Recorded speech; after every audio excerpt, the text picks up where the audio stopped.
Good afternoon guys and welcome back to my new vlog. और अभी बज रहे हैं दोपहर के 1:30। तो मैं आपको थोड़ा सा बाहर का एटमॉस्फेयर दिखाता हूँ। आज भी सनी डे ही है, देख सकते हो मस्त धूप है। और धूप आजकल बढ़ गई है बहुत ज़्यादा। आज भी मम्मी ने ये पीनट्स रखे थे सुखाने के लिए। तो गाईज आता वाजलेले आहेत 4:20 झालेले आहेत आणि आम्ही सगळे रेडी झालेलो आहे। आता जाणार आहे आम्ही जेजुरी गडावरती, कारण का कुलदैवत आहे आमचं खंडोबा आणि दरवर्षी चैत्र महिन्यात जात असतो, अभिषेक वगैरे आमचा केला जात असतो तिकडे। तर आज आम्ही तिकडे चाललेलो आहे आणि मम्मीची आता तयारी चालू आहे, कारण का जे टाक असतात आपले देवाचे ते तिकडे भेट घालण्याला घेऊन जायला लागतात। तर हे बघा इकडे आता असं मम्मी टाक भरणार आहे। हा आमच्या देवाचा टाक आहे खंडोबाचा आणि ड्युटी बुदली पण त्याच्यासोबत घ्यायला लागते। तिथं देवाला प्लॅस्टिकच्या पिशवीत प्लॅस्टिकचं काहीच वापरायचं नाही। अच्छा, तिकडं ते चालत नाही प्लॅस्टिक। असं कपड्यामध्ये किंवा कापडी पिशवीत किंवा स्टेनलेस स्टीलच्या डब्यातच न्यायचे। तर जसं मम्मी सांगत होती आत्ता की प्लॅस्टिक वगैरेमध्ये देवाला घेऊन जायचं नसते, जेव्हा आपण भेट करवायला घेऊन जातो तेव्हा। तर असं हे छान असं ताटात मध्ये वस्त्रामध्ये बांधून घेऊन जायचं असतं, टाक ड्युटी आणि बुदली तिन्ही पण। तर बघूया आता तिकडं कसं आहे की तिकडे खरं तर चढायला खूप आहे, जर चान्स मिळाला तर गाडी घेऊन जाऊ शकतो वरती। तर बघूया आता 7 वाजेपर्यंत का 7:30 वाजेपर्यंत असते। तर 7:30 वाजेपर्यंत जर आपण पोचलो 7च्या आधी तर गाडी घेऊन जाता येईल, नाही तर मग चालत वरती जावं लागणार आहे। दरवर्षीच आम्ही गुढीपाडवा झाल्यानंतरच जात असतो। तर आता गुढीपाडवा झालेला आहे मागच्याच आठवड्यात, तर आता टाईम आहे तर आपण जाऊया असं सकाळी पप्पा म्हटले। आणि आता 4 वाजता का निघतो, तर 4 वाजता निघालं संध्याकाळी 6 नंतर वगैरे जेव्हा पोचतो तेव्हा ऊन लागत नाही, दमायला होत नाही। तर त्यासाठी मेनली दरवेळेसच आहे आमचं की आम्ही संध्याकाळीच जातो। तर चला आता निघूया। चादर पण घेतलेली आहे, कारण काही येताना जेव्हा येणार आम्ही तेव्हा पूर्ण ते हळद वगैरे लावतात तिकडे, त्यामुळे चादर ठेवणं गरजेचं आहे गाडीमध्ये। नाहीतर आज आम्ही हळद वगैरे लावून बसणार गाडीत आणि उद्या परत तेच कपड्यांना लागू शकते। तर चला निघूया। तर आज आपण I-20 घेऊन जाणार आहे। चला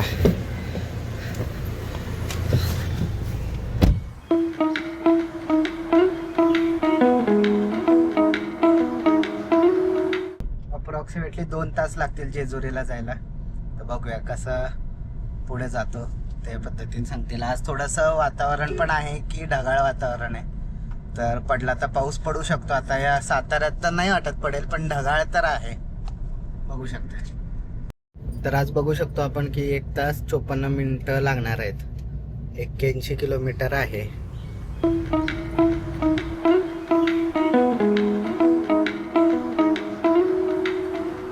सातारा लोणंद रोड पण अजून काम चालू आहे याचं, म्हणजे चौपदरीकरण करणार आहेत का काय माहिती। पूर्ण रस्त्याचं काम चालू आहे, तर निघाल्यापासून बऱ्याच ठिकाणी रस्त्याचं काम चालू आहे।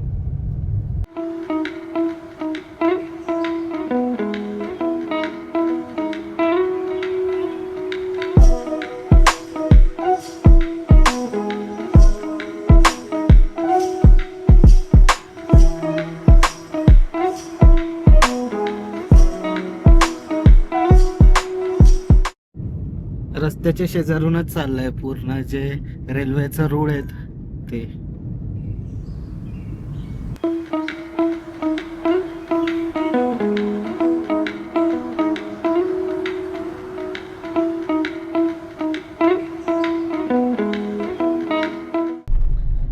वाजलेले आहेत आणि आता 33 किलोमीटरच राहिलेले, 28 मिनिटं लागणार आहेत असं दाखवते।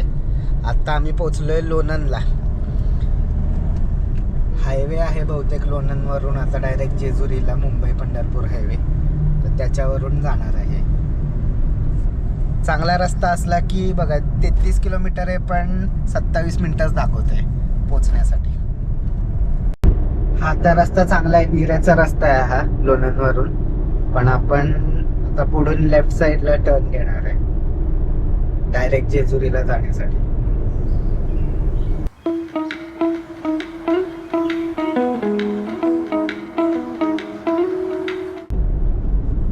सनसेटचा अजून टाइम झालेला नाहीये, पण बऱ्यापैकी सूर्य खाली आलेला आहे. रस्ता बघू शकता, एकदम चांगला रस्ता आहे, खड्डा नाही, काही नाही. मगाशी बघितलं होतं ते रेल्वे ट्रॅक आलेला आहे इकडून वरून.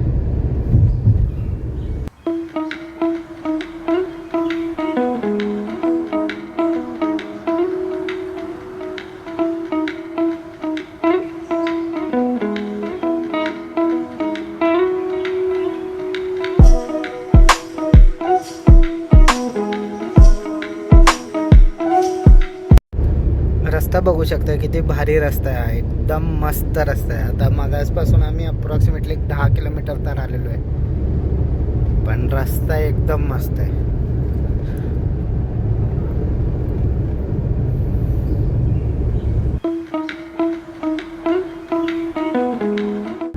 आणि ह्या साईडला पूर्ण रस्त्याच्या बाजूने तुम्ही बघू शकता की शेतीच शेती आहे, वेगवेगळ्या प्रकाराची. ऊस, गहू आणि बरंच अजून काही काही.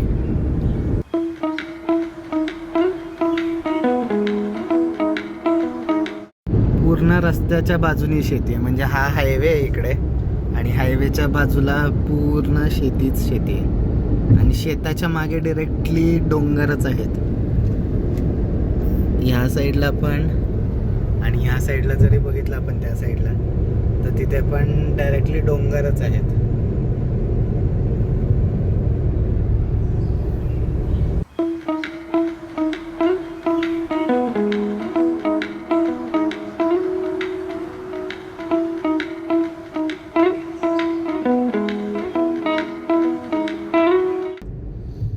हायवे बघा असं डोंगराच्या मधून जाणार आहे आम्ही आता.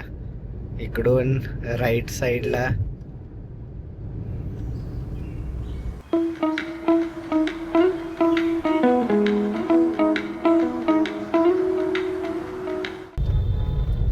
खंडोबाचं मंदिर आता ह्या साईडला दाखवत आहे, लेफ्ट साईडला.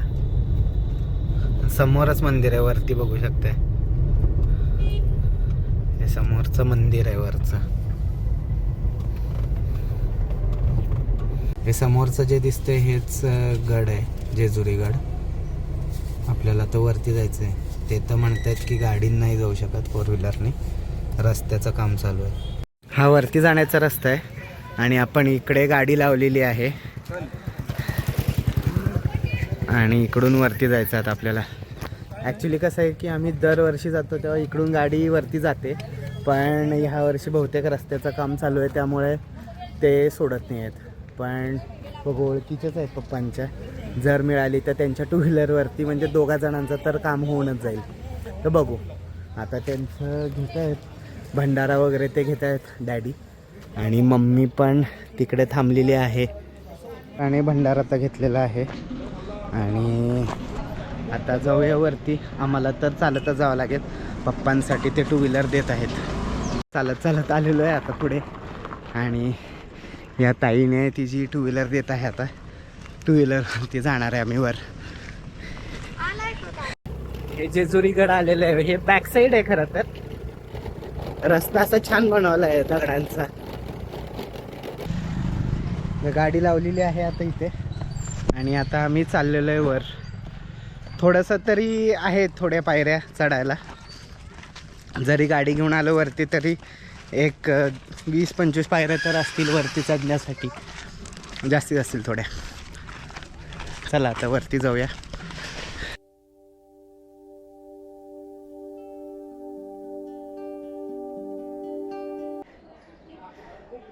पूर्ण सगळीकडे हळद हळद आहे, त्यामुळे त्याला म्हणतात सोन्याची जेजुरी. बघू शकताय छान असं हे सगळीकडे येल्लो येल्लो आहे, हळदीमुळे येल्लो आहे हे सगळं. मंदिराचं काम चालू आहे आता, त्यामुळे जरा बंद केलेलं आहे.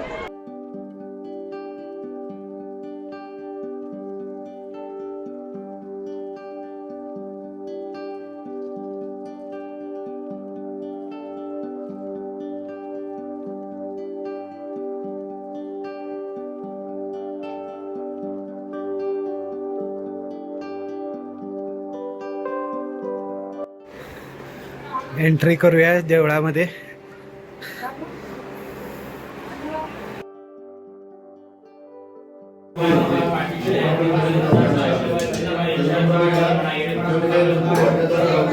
कैलास राणा शिवचंद्रमुळे फणींद्रमाता मुकुटी जळारी तारुण्य सिंधू महदुकहारी तुझवीन शंभो मधुकुणतारी नम पार्वती पते हर हर महादेव.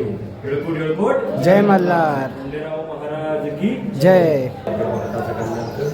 केलेला अभिषेक पावन करून घे. येळकोट येळकोट जय मल्हार.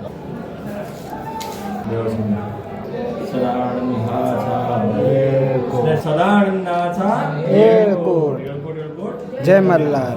नम पार्वती पते हर हर महादेव.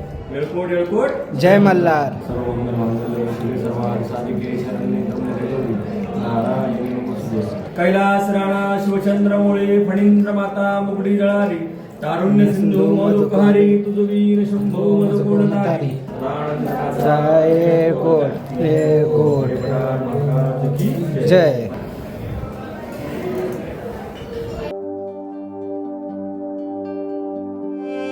सदानंदाचा येळकोट. खंडेराव महाराज की जय.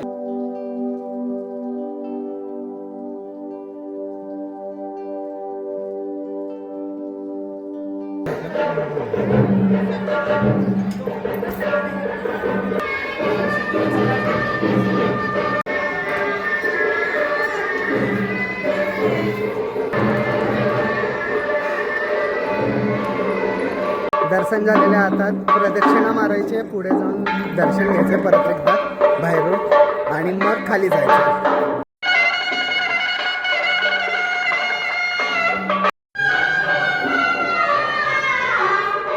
गाईज आता निघालेलो आहे आणि छान दर्शन झालेलं होतं, त्यामुळे मजा येऊन गेली. आता कुठेतरी रस्त्यात जेवणार आहे. जेवण झालं की मग डायरेक्ट साताऱ्यालाच जाणार आहे.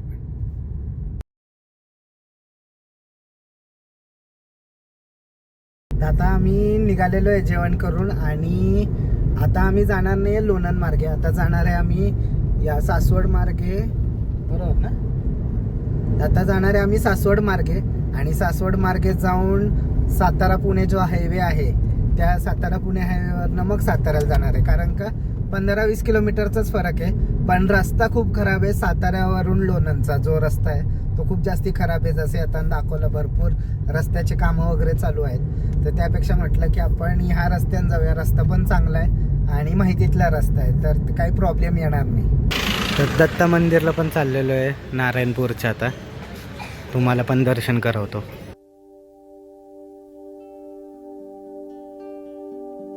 इकडचं पण दर्शन झालेलं आहे, तुम्हाला पण छान झालं असेल. आता जाताना काही दिसलं तर व्हिडिओ काढेल, नाही तर घरी जाऊन भेटूया मग. सो गाईज घरी पोचलेलो आहे आणि छान असं फ्रेशन अप पण होऊन घेतलेलं आहे. आता झोपण्याची तयारीच करायची आहे. तर मित्रांनो, आय होप तुम्हाला आजचा व्हिडिओ आवडला असेल तर लाईक करा, कमेंट करा, शेअर करा. इंस्टाग्रामवरती मला फॉलो करा सिद्धांत.मानेकरवरती. So thank you so much for watching. Bye.